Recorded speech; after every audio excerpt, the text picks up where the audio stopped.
I mean, have you had a conversation with the governor, Governor Shapiro, about this and what Pennsylvania, what you can do in the legislature with the support of the governor to come to the aid of people that are affected in Western Pennsylvania? He's a weak little man. He won't talk to me. So, but I talked to his administration. I think a lot of the problem within the Shapiro administration is his PEMA director, Pennsylvania Emergency Management Agency director, Randy Padfield. You saw him at the hearing in Monaca last month. It just doesn't seem like they understood the gravity. I get it. Maybe initially you don't understand how bad it is when you're in a crisis. You always need to, be prepared for the worst case. They weren't.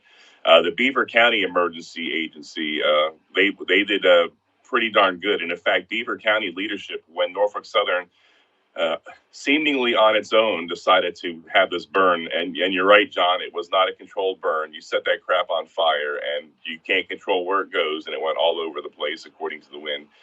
Beaver County pushed back and bought about 8 hours time to evacuate kids out of school and what have you. They said, we can't respond within a few hours here of evacuating this area.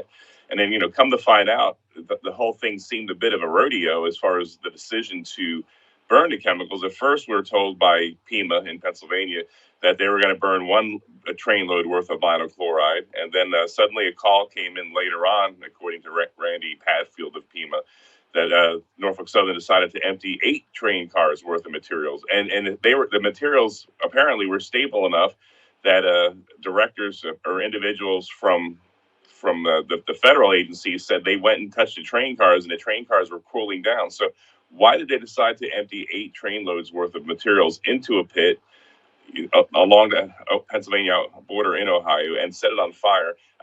People have testified, and I think they're right, that it was about getting the tracks open again rather than doing the right thing and the safety of the people.